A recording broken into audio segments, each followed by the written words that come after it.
আসসালামু আলাইকুম সুপ্রিয় শিক্ষার্থী বন্ধুরা, কেমন আছো সবাই? তো আজকে ভাইয়া তোমাদের দ্বিতীয় শ্রেণীর গণিত বইয়ের 94 পৃষ্ঠা নিয়ে আলোচনা করব এবং এই পৃষ্ঠায় যত ধরনের প্রশ্ন আছে একটা একটা করে সকল প্রশ্নের সমাধান করাবো। তো চলো শুরু করা যাক। এখন আমরা 10-এর গুণ শিখব। এখানে বলছে আমরা এ পর্যন্ত যা শিখেছি তার উপর ভিত্তি করে 10-এর গুণের নামতা তৈরি করি। দেখো বন্ধুরা, এই যে একটা নামতা দেয়া আছে সেটা হলো 10-এর গুণের নামতা। তো চলো আমরা গুণের নামতাটা পড়ে দেখি।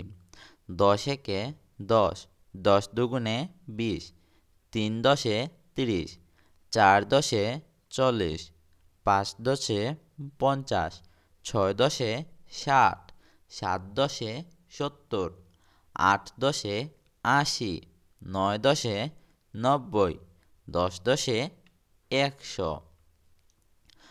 আচ্ছা, তারপরে দেখো এখানে বলছে একজন, এখানে কিছু প্রশ্ন দেয়া আছে, তো আমরা প্রশ্নগুলো এখানে উত্তর লিখে নিয়েছি।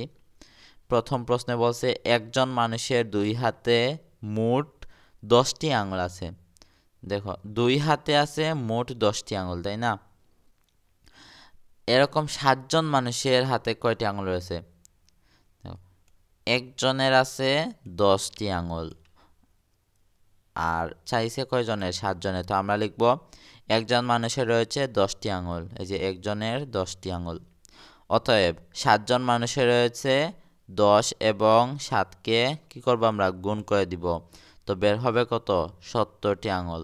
7 10 70, অর্থাৎ 7জন মানুষের কয়টি আঙুল রয়েছে? 70টি আঙুল। আপনার ছোট্ট সোনামণির হাতের লেখা শেখাতে আমরা নিয়ে এসেছি ম্যাজিক হ্যান্ডরাইটিং বুক।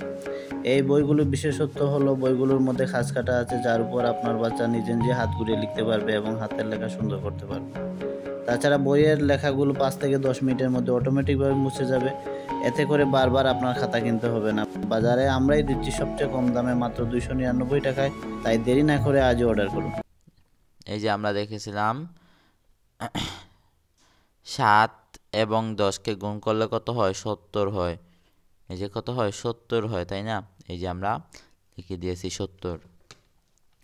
এবার 2 নং প্রশ্নে চলে এলাম। এইখানে বলছে 3জন ছাত্রকে 5টি ও 4জন ছাত্রীকে 60টি করে বই দিলে কতটি বইয়ের প্রয়োজন হবে?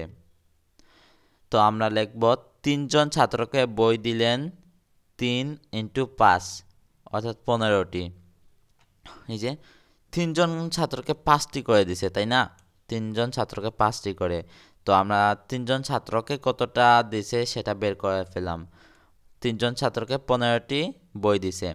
তারপরে 4জন ছাত্রীকে বই দিলেন 4 ইন্টু 7 সমান 28টি। ওই যে 4জন ছাত্রীকে 60টা করে দিছে, তাই না? তো আমরা 7 এবং 4 গুণ করে দিব।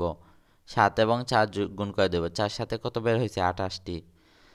তো ছাত্রীকে কতটা বই দিলেন সেটাও পেয়ে গেলাম। এখন এখন মোট বই প্রয়োজন হবে কতটা জিজ্ঞেস করছে। তো আমরা লিখব মোট বই প্রয়োজন এই 15 এবং 28, ছাত্র এবং ছাত্রীর মোট বইকে আমরা যোগ করে দেব, অর্থাৎ 43টি। উত্তর লিখে দিব 43টি। এবার দেখো 3 নঙে চলে এলাম। এইখানে বলছে 3 টাকা দরে 60টি লিচু, 6 টাকা দরে 8টি আমড়া, 9 টাকা দরে 5টি কলা কিনতে মোট কত টাকা লাগবে? অর্থাৎ 4 টাকা করে 60টি লিচু, অর্থাৎ প্রত্যেকটা লিচুর দাম কত টাকা? 4 টাকা। প্রত্যেকটা লিচুর দাম 4 টাকা। আর কিনছে কয়টা? 60টি লিচু কিনছে, 60টি। তো আমরা একবার 4 টাকা দরে 60টি লিচুর দাম 4 ইন্টু 7 সমান 28। 4, এই যে 4 এবং 7কে গুণ করে দিব। ওকে, বের হয়েছে কত? 28 টাকা। এবার আমরা 6 টাকা দরে 8টি আমরা দাম বের করব।